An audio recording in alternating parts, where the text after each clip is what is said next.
웨스트민스터 소유리 문답 서론을 진행하도록 하겠습니다. 그래서 웨스트민스터 소유리 문답이 나온 그 총회, 웨스트민스터 총회의 배경, 역사에 대해서 살펴본 시간을 2주 동안 갖도록 하겠습니다. 다 페이퍼 받으셨나요?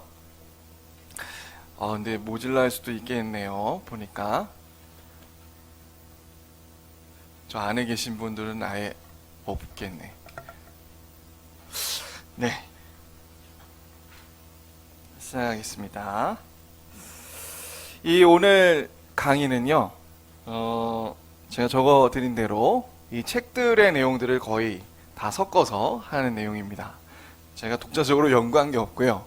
다 그 안에 나와 있는 내용들, 아주 좋은 책들이니까요, 다 구입하셔서 읽어보시는 것도 좋을 것 같습니다.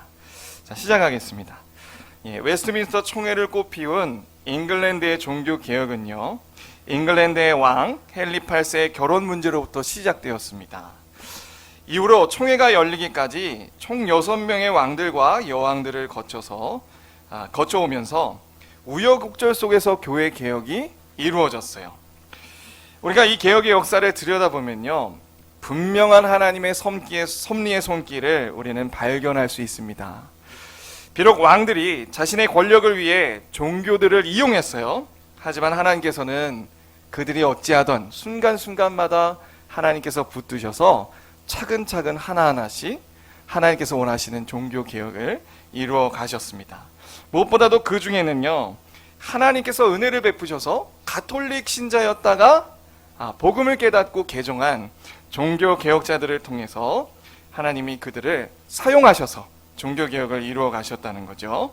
그래서 우리는 각 왕들의 시대마다 어떤 종교 개혁자들이 있어 왔고 그들이 어떻게 성경적인 교회를 개혁하고자 했는지 살펴보면서요, 하나님의 일하심을 찬양하는 시간을 갖도록 하겠습니다. 당시 영국에는 세 나라가 있죠. 지금도 세 나라가 있죠. 잉글랜드와 스코틀랜드와 아일랜드입니다. 그런데 아일랜드는 그 개혁의 역사가 별로 없어요. 그 나와 있는 사료도 별로 없고요. 우리가 집중해야 될 건 잉글랜드와 스코틀랜드입니다. 왜 잉글랜드를 주목해야 되죠? 왜냐하면 그곳에서 런던의 웨스트민스터에서 총회가 열렸고 웨스트민스터 신앙고백서와 그리고 대요리 소요리 문답이 작성되었기 때문이에요. 그래서 그 과정이 어떻게 되는지를 우리가 살펴보기 위해 잉글랜드를 중심으로 이번에는 살펴봅니다. 그리고 이제 다음 주에는 물론 잉글랜드 그대로 가지만 그 이외의 얘기들이 가지만 스코틀랜드에 대해서도 종교개혁에 대해서도 같이 함께 살펴보고자 해요. 오늘은 잉글랜드입니다. 먼저 당시 잉글랜드가 어떤 상황에 놓였는지 잠시 한번 나눠보도록 하겠어요. 잉글랜드 교회는요, 심각한 부패가 있었습니다. 부정부패로 만연해 있었어요. 그 중심에 목사들이 있었습니다. 목사들은요, 성경에 너무나도 무지했어요. 그래서 목사임에도 불구하고 성경을 가르칠 수도 설교할 수도 없는 지경이었습니다. 당시 종교개혁자인 존 후퍼에 의하면요, 그의 글에 의하면 그가 조사를 했나봐요. 글로서 교구에 있던 사제 311명 중에 168명이 10계명을 암송할 줄 몰랐고요. 그리고 31명은 10계명이 성경에 어디에 있는지조차 몰랐다고 합니다. 더 심각한 거는요, 주기도문인데요, 40명이 주기도문이 어디 있는지도 몰랐고요, 그중 31명은 주기도문이 누가 알려주셨는지조차 몰랐답니다. 누구죠? 예수님이 알려주셨잖아요. 근데 그 주기도문이 누가 알려주는지조차 모른다고 하니 얼마나 성경에 무지한 사람들입니까? 이렇게 그 부패의 중심에는 목사들이 있었습니다. 그렇게 교리와 성경에 대해서 무지하니 그들의 삶은 불보듯 뻔한 것이죠. 그래서 엄청난 부정부패와 일반 성도와 비교해 봤을 때 그 경건에 차이가 없었다고 해요. 그리고 오히려 자신의 부를 위해 또 탐욕을 채우기 위해 많은 부정부패를 저질렀다고 합니다. 이게 바로 잉글랜드의 그런 안타까운 교회의 상황이었어요. 가톨릭 교회 얘기하는 겁니다. 이러한 상황 속에서요, 도저히 참을 수 없었던 사람들이 등장하기 시작했어요. 르네상스 지지난주에 얘기했었죠. 르네상스의 인문주의 운동에 앞장섰던 그 사람들, 가톨릭 신자도 있었겠죠. 그런 사람들에 의해서 인문주의 운동이 활발하게 전개되기 시작했는데 그것이 교회에도 이루어졌습니다.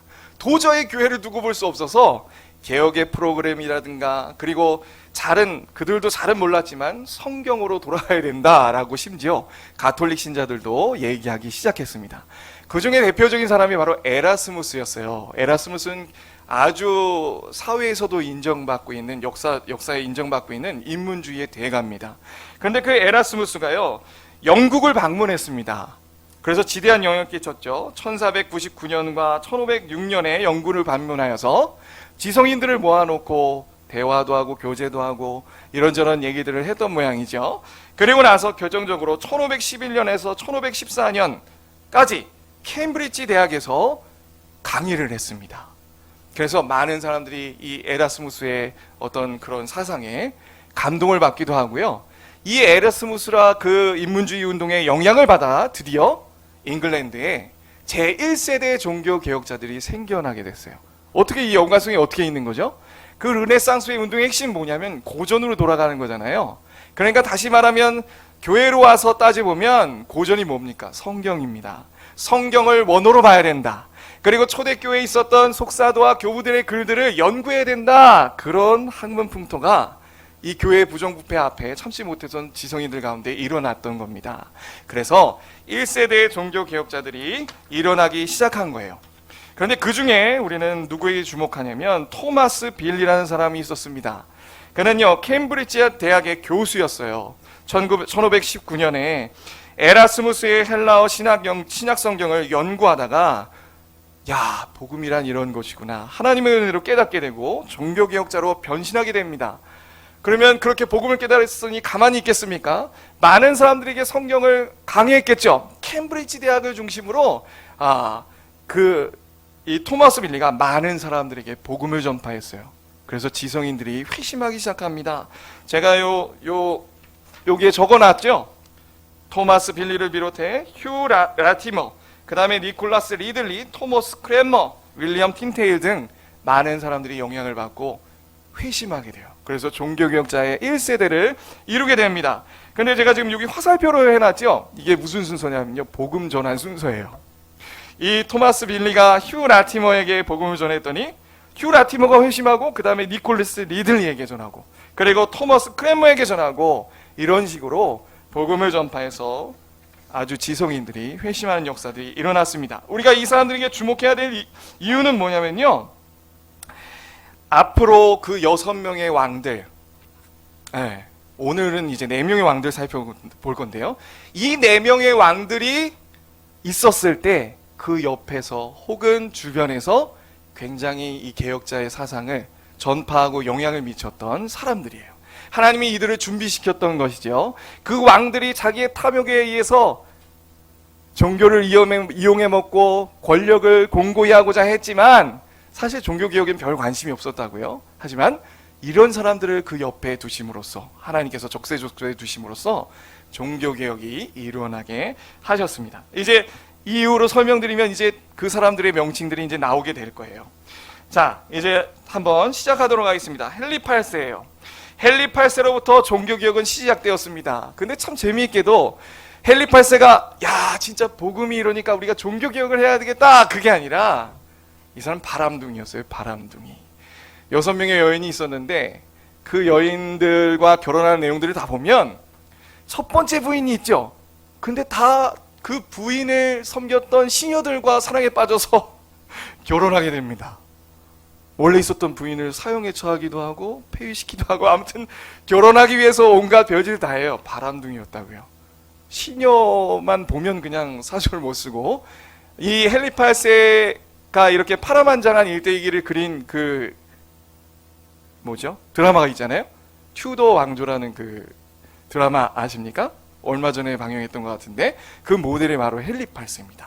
그런데 그 헨리 8세는 어떻게 종교개혁을 시작했냐? 이혼 문제 때문이었는데요. 그에게 첫 부인인 캐서린 부인이 있었어요. 이 부인은 누구냐면요, 스페인과 정략 결혼을 위해서 이 아라곤 왕가의 캐서린과 결혼시킨 거예요. 원래 형의 와이프였습니다. 근데 형이 일찍 죽었어요. 그래서 다시 교황청에서 봤을 때 이 둘 관계를 화해시켜야 되니까 결혼을 시킨 거예요. 동생에게. 7살 연상이었습니다. 그래서 이 관계는 애초부터 사랑의 관계가 아니었어요. 물론 사랑이라고 볼 것도 없지만, 그래서 마음에 안 들었던 거예요. 그런데 그 시녀인 엠블린이라는 여인이 너무 사랑스러웠나 봅니다. 그래서 이혼을 해야 되겠다 마음을 먹고 교묘하게 성경을 이용해 먹어요. 뭐라고 하냐면, 이제 당시 교황의 권위들이 높았기 때문에 이런 왕의 이혼 문제라든가 여러 가지 나라의 문제들이 있을 때는 교황에게 가서 허락을 받았어야 됐어요. 상소를 올렸어야 됐다는 거죠. 그래서 이 이혼할 때도 교황의 허락을 받고자 상소를 올렸는데, 그 상소의 논지가 뭐냐면 이런 거예요. 헨리는요, 교황에게 형의 아내와 결혼한 것이 레위기 10장 21절의 말씀과 위배된다, 이렇게 시작하는 거예요. 그 말씀 뭐냐면, 누구든지 그의 형제의 아내를 데리고 살면 더러운 일이다. 그가 그의 형제의 아체를 범함이니 그들에게 자식이 없으리라. 이 구절이 여기 레위기 20장 21절에 나와 있다고요. 이것을 자신은 위반했다는 거예요. 그리고 보니까 둘 사이에 아들이 없이 딸만 하나 있었단 말이에요. 그러니까 이게 바로 하나님이 심판하셨다는 증거다 라는 이러한 논지, 말도 안 되는 얘기를 가지고 이혼시켜달라 이렇게 상소를 했습니다. 그러나 교황청과 교황은 받아들일 수가 없었어요. 왜냐면 그 캐서린이 누구라고요? 스페인의 아라곤 왕가의 집안 딸이라고요. 근데 그 스페인은 아주 천주교에 우호적이고 도움을 많이 줬던, 재정적으로 여러모로 물심양면으로 많이 지원을 해줬던 그런 왕가예요. 그러니까 만약에 이혼시키면 어떻게 되는 겁니까? 이거 스페인하고도 갈등 관계가 될 뿐만 아니라, 그리고 또 무엇이냐면 이 결혼을 주선한 것이 아까 누구라고 그랬죠? 이 상소를 받은 교황의 전임자 교황이 이걸 주선해 준 거예요. 그럼 이것을 또 취소했을 때는 그 전임자 교황의 어떤 권위라든지 이런 것들에 문제가 생기기 때문에 교황청과 교황은 거부할 수밖에 없었습니다. 이쯤 되면 헨리 왕이 고개를 숙일 법한데 오히려 이 사람이 막 나가기 시작해요. 이 헨리 8세는요, 이혼을 강행하고 엠블린과 결혼하기 위해 로마 교황청과 결별하기 시작합니다. 그 수순을 밟게 돼요. 대주교회의들을 하나하나 열면서 수장령을 통과시키게 됩니다. 수장령이란 건 뭐냐면요, 그전에는 이 세계의 교회들을 다스리는 왕이 누구로 여겼어요? 교황이었잖아요. 교황이 머리다, 교회. 그래서 이 나라들의 교회들을 다 좌지우지하는 게 교황이었잖아요. 근데 수장령이라는 건 뭐냐면, 잉글랜드 교회의 왕은 바로 짐이요, 나다. 잉글랜드 왕이 잉글랜드 교회의 머리다. 그래서 그 말은 다시 말하면 로마 교회의 왕은 교황이니까 로마는 알아서 하시고 우리 잉글랜드 교회는 내가 알아서 하겠다. 이단 문제라든지 여러 가지 교회 사정들을 내가 다 받고 내가 다 처리하겠소 라고 한 게 수장령이 정신이고요. 일련의 정책들 다 포함해 수장령이라고 얘기하는 것입니다. 이렇게 선언하며 종교개혁은 시작되었어요.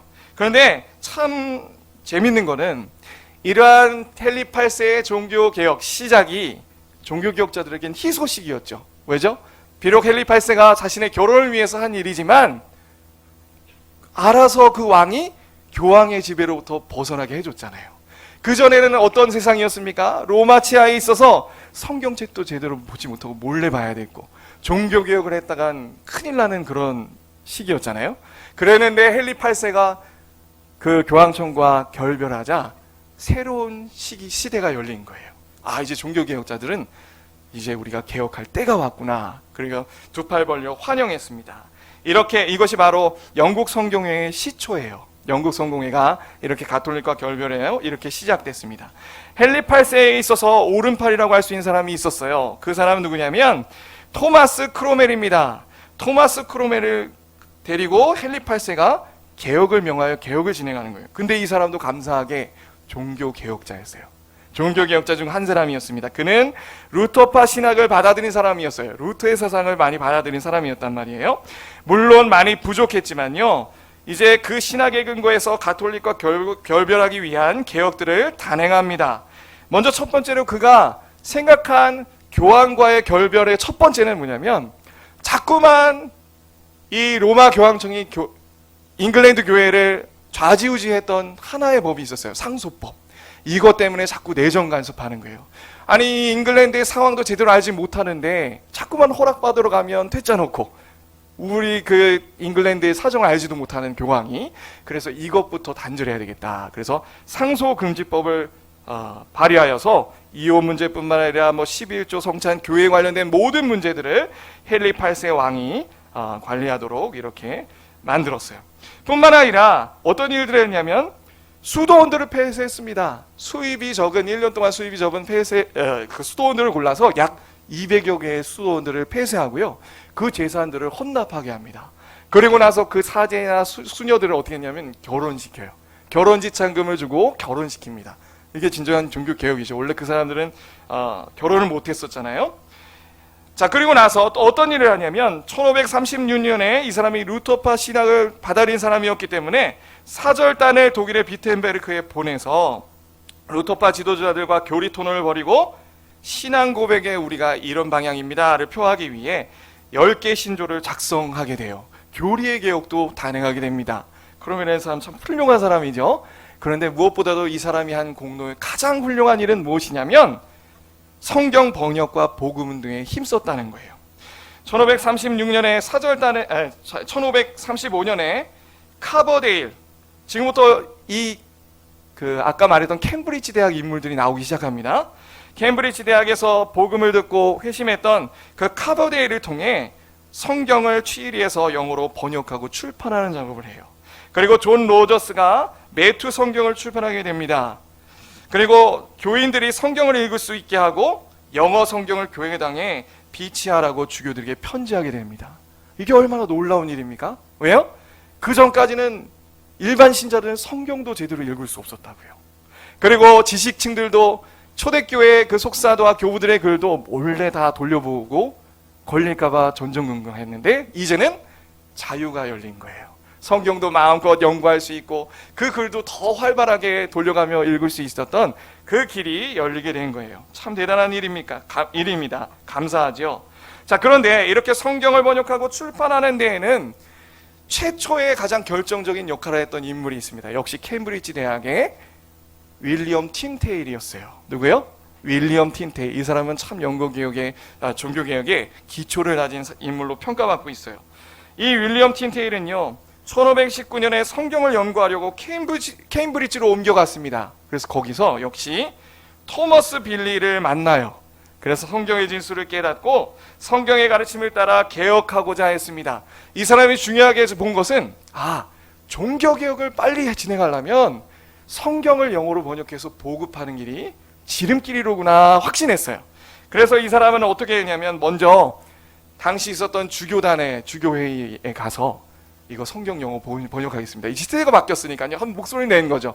그러나 아직도 여전히 아직은 그러한 선포는 됐지만 아직 주교들 가운데 카톨릭을 믿는 사람들이 많았기 때문에 거부를 당했어요. 그리고 당시 가지고 있었던 그 영어 성경이 뭐냐면요 위클리프 역이었는데요. 대단히 부정확한 번역들이었습니다. 그래서 이 윌리엄 틴틀이 어떻게 하냐면 대륙으로 넘어가요. 대륙으로 넘어가서 성경 번역하기 위한 자료들을 끌어모으기 시작합니다. 그래서 1524년에 마르틴 루터를 만나요. 루터가 가지고 있던 에라스무스 헬라어 성경과 그리고 루터의 독일어 성경을 가지고 와서 그것을 연구해서 1525년에 신약의 영어 번역을 완성하게 됩니다. 그리고 또 켈른이라는 곳에서 켈른이 아니라 보스에서 신약 성경을 펴냈고요. 성경 번역 작업을 계속해서 1530년 모세오경까지 출판하게 돼요. 그리고 그 가운데 그는 다수의 저서도 저술을 했는데요. 예를 들면 악한 만문의 비유라는 게 있어요. 이거는 어떤 저서냐면 마르틴 루터의 종교개혁 사상을 소개했습니다. 특별히 이신 칭의 교리를 주장하면서 우리의 구원은 천주교의 공로 사상과 완전 다르고 오직 하나님의 은혜로 믿음으로 얻는다 라는 것을 잘 저술해 놓고 있습니다. 그리고 그리스도인의 순종이라는 책에는 종교개혁자들의 종교 생활에서 성경의 절대적인 권위를 인정하고 성찬을 기념설, 천주교의 화채설이 아니라요, 기념설로 설명하는 글을 그리스도의 순종이라는 책에 작성하게 돼요. 자, 그래서 1526년에 틴테일의 번역 성경이 잉글랜드에 도착해서 많이 이렇게 보급되게 됩니다. 근데 그제 문제가 생기기 시작했어요. 아직은 수장령이 내려지기 전인 거죠. 그러니까 로마 가톨릭의 세력이 장악하고 있었습니다. 그래서 이 틴테일을요, 뭐라고 그러죠? 수배령을 내리고 도망자 신세가 됐습니다. 그렇게 해서 핍박하고 잡아서 고문하다가 1536년에 이단의 우두머리라는 그런 칭호를 받고 10월 6일에 브뤼셀에서 화형을 당하게 돼요. 여러분 생각해 보세요. 언제 죽었다고요? 1536년에 화형당합니다. 그런데 수장령이 언제 내려졌었죠? 1534년이에요. 그러니까 수장령이 내려지고 나서 이제 교회 사람들이 조금씩 변하고 있을 때쯤, 막 속도를 높이고 있을 때쯤, 그러나 여전히 가톨릭의 세력에 의해 이 틴테일이 죽게 된 거예요. 참으로 안타깝죠. 조금만 더 늦게 잡혔어도 죽진 않았을 겁니다. 왜냐하면 아까 살펴봤듯이 성경 보급이 1535년부터 이제 보급이 시작됐잖아요. 아까 읽어봤던 카버데일이라든가 존 로저스의 이런 성경이 보급되기 시작한 때하고 화용당한 때하고 비슷하다고요. 너무나도 안타깝죠. 그러나 우리는요, 안타깝게 볼 수만은 없습니다. 왜냐하면 그의 처형은 헛되지 않았어요. 그의 처형을 봤던 많은 사람들의 가슴에 그의 순교는요, 그 가슴을 울리는 종교개혁의 불씨가 되었습니다. 그의 성경 번역은요, 또 모든 성경 번역에 영향을 미쳤어요. 아까 말했던 코버데일의 성경뿐만 아니라 코버데일 성경을 기초로 한 게 킹제임스 버전의 성경이거든요. 그런데 나중에 훗날 그 킹제임스 버전의 구절들을 뽑아서 비교해 보니까 287절 중에 242절이 틴테일의 것과 같았습니다. 그러니까 그의 성경 번역을 통해 많은 번역본들이 생겨나게 된 거예요. 죽음이 헛되지 않았죠.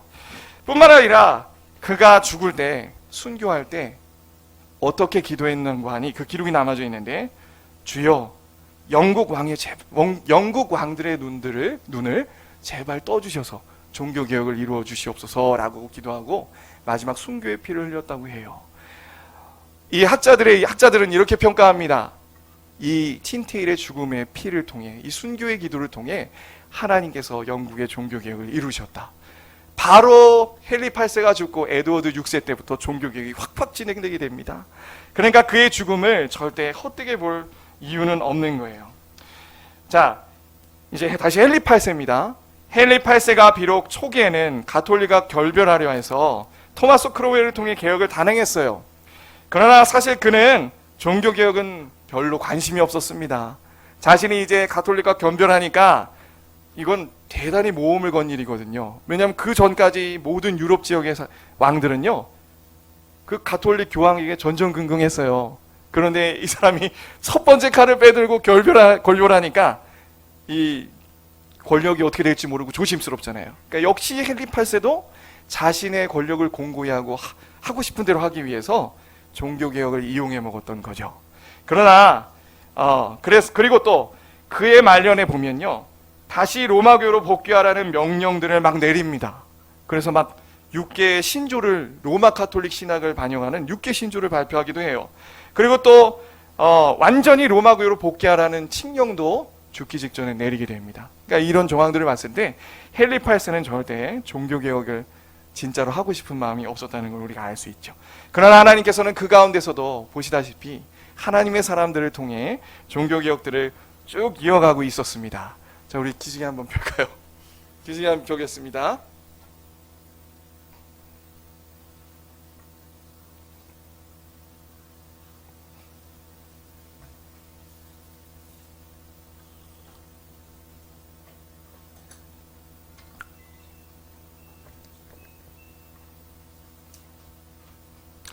자, 우리가 이렇게 왕들에 대해서, 그리고 당시의 개혁자들이 진행한 일에 대해서 살펴보는 것은, 그 주된 이유는 아까 앞서 말씀드렸듯이 첫 번째, 정말 그들의 정신을 좀 우리가 배웠으면 좋겠습니다. 정말 성경적으로 이 교회를 변화시키고자 열망해서 끊임없이 시도하고 노력했던, 얼마나 자신의 그 삶에서도 성경대로 개혁하고자 했겠어요. 교회 개혁도 그렇게 열심인데, 오늘날 우리 한국교회에 이런 정신들이 많이 필요합니다. 우리 교회도 마찬가지고요. 그래서 지금 이런 것들을 살펴보는 거예요. 하나님은요, 아무나 쓰시지 않더라고요. 하나님이 교회사의 역사를 보면 정말 이런 간절한 마음을 가진 큰 사람을 통해 많은 지대한 교회를 개혁하는 역사들을 단행하는 모습들을 우리는 살펴볼 수 있습니다. 지금 그 정신을 배우기 위해 이걸 지금 나누고 있는 거예요. 웨스트민스터가 바로 그 정신의 꽃이라 할 수 있죠. 자, 이번에 다음에 에드워드 6세의 섭정에 의한 종교개혁을 살펴보겠습니다. 에드워드 6세가 즉위했어요. 그런데 지금 이 사람은요 9살에 왕이 되었습니다. 그래서 어떻게 하냐면 본인이 그 종교개혁자들에게 섭정을 맡겨요. 섭정. 그래서 종교개혁자들이 완전 다 종교개혁을 진행하게 됩니다. 그래서 제가 여기 뒤에 넘겨보게 되면 드린 거에 보면 다른 왕들하고는 이렇게 칸막이를 쳐놨어요. 왜냐하면 뜻이 달랐기 때문입니다. 근데 에드워드 6세 때는 제가 이걸 완전히 하나로 만들어놨죠. 왕도 정말 그걸 원했어요. 역사적 사료를 보면. 그리고 종교개혁자들을 정말 지지했을 뿐만 아니라 서로 너무나도 훌륭하게 종교개혁을 단행한 모습을 볼 수 있었습니다. 그 에드워드는요 인물이 중요하죠. 역시 에드워드 세이모 공작이라는 사람을 중용합니다. 이 사람도 역시 개혁자였어요. 근데 이 사람이 그래서 어떤 일을 했냐면 복음적인 설교자와 출판인들이 활동하게 해서요 개혁자들의 글들을 아주 많이 사람들이 읽도록 만듭니다. 그리고 그 글들은 누구의 글들이냐? 우리가 들어봤음직한 마르틴 부서, 스빙글리, 블링거, 칼빈 등 개혁자의 글들이었어요. 특히 칼빈은요 이때 지대한 영향을 미치게 됩니다. 칼빈도 이 소식을 듣고 잉글랜드 교회에 굉장히 관심이 많았습니다. 그래서 1548년에 디모데전서 주석을 써서 그 잉글랜드 교회에 보냈고요. 그리고 예배와 건징에 있어서 철저한 개혁을 촉구하는 편지를 그 세이모 공작에게 개인적으로 또 보내게 됩니다. 그리고 무엇보다도 1550년에 칼빈의 요리문답이 런던에서 영어로 출판되게 되고요. 또 1552년에 이 세이모는 크랜모와 함께 영국의 지도자들이 넘어가서요 성찬에 대한 합의문을 작성하기 전에 칼빈의 도움을 구해요. 전무후무한 일들이 갑자기 영국의 개혁에 일어나게 되는 모습들을 살펴볼 수 있습니다. 그래서 이때 많은 사람들이 다시 한번 종교개혁자들로 회심하고 복음을 듣고 회심하고 돌아오는 일들이 많이 일어나요. 그런데 세이모도 잘했지만 가장 에드워드 6세 옆에서 개혁을 단행했던 인물은 토머스 크랜머였습니다. 아까 이 어디 대학 사람이라고요? 케임브리지. 케임브리지가 정말 많은 역할을 했어요.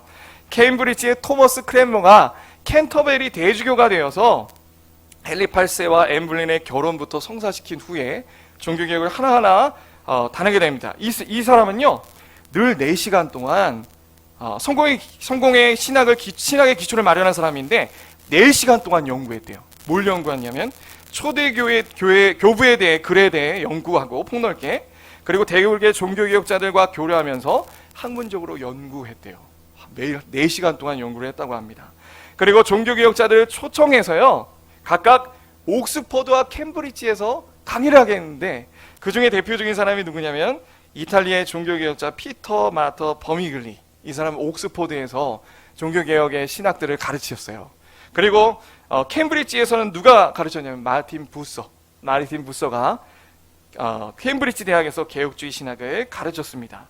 그러면요 또 앞서 헨리 8세가 말년에 주도적으로 해서 작성해 놓은 6개 신조를요 다시 백지화시키고요, 다시 성경을 인쇄하고 다시 금지했던 교회법, 잔재했던 것들을 다 철폐해버리고요. 그리고 연옥을 지칭하는 일체 문구나 죽은 자를 위한 기도나 그런 것들이 헨리 8세 때문에 또다시 교회에도 잔존하고 아주 뿌리 뽑지 못한 부분들이 있었다는 거예요. 그래서 그것들을 다 없애고 사제라는 명칭을 목사로 바꿔버렸습니다. 그리고 제단은 성찬대로 바꾸고 성체는 기념만찬이다라고 이렇게 바꿨다고 해요. 그리고 이렇게 참 많은 급진적인 종교 개혁들이 이 에드워드 6세 때 활발하게 일어났어요.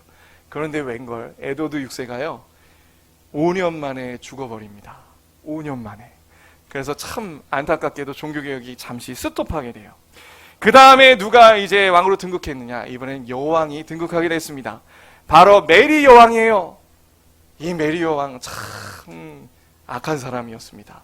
그런데 이 여인이 별명이 블러드 메리였어요. 블러디 메리. 그러니까 피의 메리. 많은 사람들을 죽였습니다. 왜 죽였냐면 그럴 만도 한 게 어린 시절이 불행했어요. 아까 제가 잠시 언급하지 않았지만 헨리 8세가 첫째 부인 캐서린하고 이혼했잖아요. 그 딸이 바로 이 메리란 말이에요. 근데 정상적으로 살게 놔두지 않고 방해될까봐 어디 골방에 가둬놓고 살도록 했대요, 엄마하고. 그러니까 그러면서 아버지 사랑도 못 받고 골방에서 스스로 그렇게 엄마랑 살고 있다가 모든 걸 다 지켜본 거죠. 이 아빠가 자기 엄마하고 자기를 버리고 나서 가톨릭 신앙까지 완전 버려버리고 새로 종교개혁 신학을 받아들여서 모든 걸 집행하는 것들을 다 눈으로 봤어요. 그러니까 엄마하고 얼마나 신앙교육을 잘했겠습니까? 천주교야. 천주교가 진짜 신앙이야. 그런 마음의 아픔들이 아버지로부터 사랑을 못 받고 그런 회한이 마음에 있었던 거예요. 그래서 이 블러 피의 메리가 왕으로 우여곡절 끝에 등극하자마자 피의 숙청이 이루어집니다. 이제 국교까지 다시 한번 로마 카톨릭으로 바꿔버리게 되고요. 이단 단속령을 통과시켜서 단행하게 돼요. 누굴 이단으로 만드는 거죠? 개혁자들.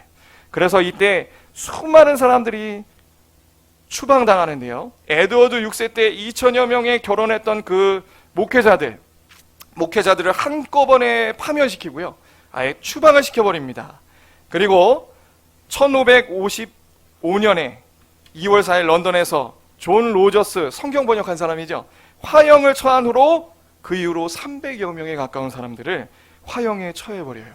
이때 그 캠브리지 사람들 거의 다 죽습니다.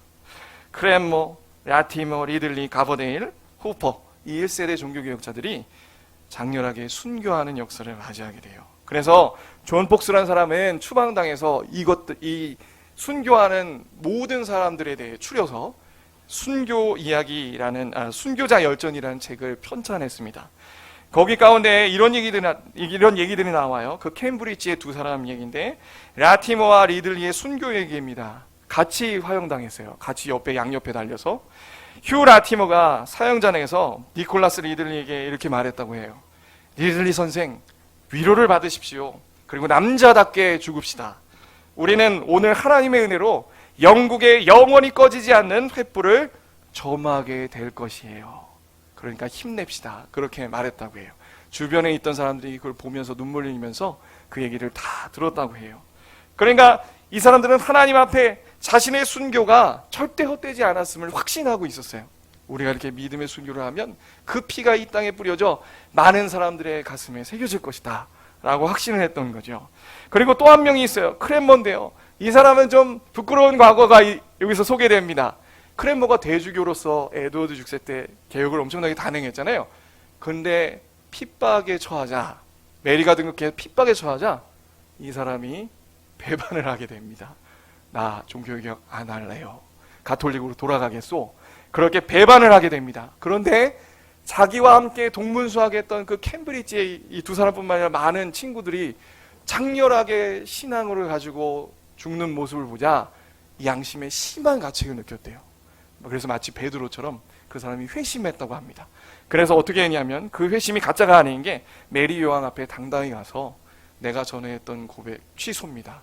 나는 복음, 종교개혁자로서 다시 한번 이걸 버릴 수가 없고 그 복음을 위해 죽겠습니다 라고 해서 1556년 1년 뒤인 거죠. 1년이 아니군요.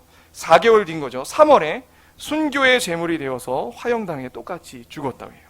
근데 신앙이 철회할 때 서명했던 오른손, 신앙을 배반하겠습니다. 서명했던 손이 오른손이라고 해요. 근데 이 사람이 오른손이 불에 타서 재가 될 때까지 인내하였고 찬송 중에 하나님의 품에 안겼다고 해요. 뭐 주변 사람들의 증언이니까 뭐 정말 이렇게 죽었겠죠. 하나님의 은혜입니다. 이거 일반 사람들은 어떻게 이렇게 죽겠어요? 하나님의 은혜가 임한 사람이 이렇게 죽을 수 있는 겁니다. 그래서 참 많은 사람들이 이 모습을 보고 종교개혁자로 또 돌아서게 된 거죠. 그래서 이 순교로 말미암아 두 가지의 이 메리 상황 때 두 가지의 일들이 일어났는데 이게 하나님의 섭리였는데 첫 번째는 그 이전까지는 일반 대중들이 종교개혁 신앙을 갖게 되는 일보다 위로부터의 개혁, 그러니까 귀족들이 먼저 많이 종교개혁들을 받아들였다고 해요. 그런데 이 순교 사건이 있은 후에는 이 핍박하는 이 메리 악랄함과 천주교 악랄함을 본 많은 사람들이 그 종교개혁 사상에 관심을 갖고 복음을 듣고 이제 일반 대중들에게도 더 많이 이렇게 종교개혁 사상이 퍼져갔다고 해요. 그리고 뿐만 아니라 어떤 일이 있었냐면 참 하나님의 감사한 섭리인데 이렇게 탄압을 피해 망명했던 800명의 사람들이 있었습니다. 죽지 못해서 쫓겨나게 된 거죠. 근데 이 사람들이 어디를 갔냐면 유럽의 다른 곳의 종교개혁지들을 가서 공부하게 돼요. 그 중에 200여 명이 칼빈의 제네바에 가서 칼빈이 성경적으로 세운 교회를 돌아보고 또 개혁신앙을 공부하면서 업그레이드해서 나중에 돌아오게 됩니다. 그 사람들이 바로 청교도예요. 나중에 설명드릴 건데, 그래서 이렇게 하나님께서는 비록 피해 메리를 통한 고난의 박해 속에 잠시 두셨지만 그 고난을 통해 더 많은 열매들을 맺게 하셨어요. 더 이 영국에 하나님의 복음이 뿌리 내리도록 뒤에서 하나님의 손길이 임하고 있었음을 우리는 분명히 알 수 있었습니다. 자, 그 다음에 이제 에드워드가 죽고, 피해 메리가 죽고, 빨리 죽었어요. 또 5년 만에 죽었습니다. 다행히, 감사하게. 참 신기하죠? 에드워드도 빨리 듣고, 이 하나님이 교훈하시는 바가 있는 것 같아요. 그 메리 여왕이 죽고 나서 누가 왕이 되냐면 이제 엘리자베스, 그 유명한 엘리자베스 1세 여왕이 등극하게 돼요. 잘 아시죠? 스페인의 무적 함대를 무찌르고 영국에 해가 지지 않는 나라를 펼치게 만들었던 그 엘리자베스 1세 여왕입니다. 그러나 신앙은 별로였어요. 그 얘기를 지금 하겠습니다. 엘리자베스는요, 즉위한 즉시 다시 로마 가톨릭에 벗어나서 성공회로 돌아간다고 선언했습니다. 그래서 종교개혁자들이 야, 드디어 또 이제 다시 시작된 건가 좋아했죠. 그런데 이 엘리자베스는요, 중용 정책을 취합니다. 왜냐하면 자기 왕권을 더 공고해야 될 필요성을 절실히 느꼈기 때문이에요. 왜냐하면 지금까지 쭉 역사를 돌이켜보는데 선대 왕들을 보건데 이 종교 문제가 보통이 아닌 걸 알게 된 거죠. 이거 장악하지 못하면은 나도 위험해질 수 있다라고 위기의식을 느낀 겁니다. 그리고 그 엘리자베스 여왕의 상황 자체가 또 그랬어요. 왜냐하면 중용 정책을 위해서 펴나가다 보니까 일단 첫 번째로 천주교 마음에 안 들죠. 천주교 그 교황청은 마음에 안 들죠. 왜냐하면 성공회로 회귀했으니까. 그래서 성공회 그 천주교 사람들도 엘리자베스는 미워했고, 그 다음에 이 종교개혁자들은 왜 미워했냐면 중용 정책을 취하면서 자기 권력을 위해 완전한 개혁을 하지 않았어요. 딱 거기까지. 신학적으로는 좀 더 이 개혁자들에 가까웠지만 교회 예배라든가 교회의 그런 예식들, 이런 것들은 다 고스란히 천주교의 것을 놔두게 됩니다. 그리고 또 그 엘리자베스 여왕은요, 방금 무슨 얘기를 하려고 했는데 머릿속에서 확 날아갔어요. 무슨 얘기를 하려고 그랬더라? 자, 어쨌든 엘리자베스 여왕이 그렇게 해서 종교 정책을 자신의 권력을 공고하기 위해 진행하게 됩니다. 이 얘기하려고 했구나. 그녀가 첫 번째 했던 것이 뭐냐면요, 성공을 세웠지만 주교제를 남겨놨다는 거예요. 이게 가장 심각했어요. 주교제를 왜 남겨놨을까요? 주교 임명권을 자신이 취한 다음에 쥐락펴락하려고. 그래서 주교 임명권을 자신이 가지고 나서 교회를 장악하게 됩니다. 그렇게 잉글랜드의 그 성공회는요, 이런 진행으로 오늘날까지 오게 되는 거예요. 그래서 성공회 안에 고교회와 저교회가 있잖아요. 고교회는 로마 카톨릭에게 더 가깝고요, 저교회는 우리랑 가까운 거예요. 근데 이 저교회일지라도 눈을 감고 설교를 들으면 우리랑 신학이 비슷해요. 그 대표적인 인물이 마틴 로이드 존스 목사님이잖아요. 그리고 존 스토트, 우리랑 많이 비슷하신 분들. 근데 눈을 뜨면요, 천주교예요. 그 예식과 교회들이 그렇게 있으니까요. 그래서 지금까지 이 엘리자베스 때로부터 성공회는 이렇게 진행해 오고 있는 겁니다. 그런데 이때 종교개혁을 단행했던 사람이 역시 캠브리지 대학의 매튜 뭐라고 써놨지? 매튜 파커였어요. 매튜 파커는 누구냐면요, 엠볼린, 자신의 어머니 엠볼린의 궁정 목사였던 사람입니다. 이 사람을 캔터베리 대주교에 임명하여서요, 개혁을 진행했는데 부족한 면들이 많았어요. 아무래도 엘리자베스의 눈치를 봤을 뿐만 아니라, 그리고 또 이 사람 자체가 국교 감독제를 옹호하는 사람이었어요. 그래서 이게 지지부진했던 겁니다. 그러니까 종교개혁자이긴 했지만 아직도 종교개혁자들 안에서도 교회 정치도 바꿔야 된다라고 생각이 깨인 사람들이 이때까지만 해도 이렇게 많지 않았다는 얘기예요. 근데 이제 나중에 칼빈으로부터 배웠던, 또 유럽의 쯔빙글리나 이런 사람들로부터 배웠던 사람이 다시 돌아와서 이 주교제도 폐지하고 교회도 더 성경적으로 바꿔야 된다 외쳤던 것이죠. 예, 그래서 이때 통일령을 외쳤습니다. 그래서 예배의식도 조금 더 성공의 스타일로 바꾸고, 특히 39개조 신조를 작성했어요. 교리 개혁을 한층 끌어올렸어요. 성경적입니다. 그런데 부족한 부분들이 많긴 하지만요. 그럼에도 불구하고 중세 교회의 구조, 그 교회의 구조는 카톨릭을 벗어나지 못했습니다. 역시 이 중도를 유지하는 그 종교 정책의 핵심은 자신의 왕권을 침해하지 않는 한에서 이루어졌을 뿐이에요.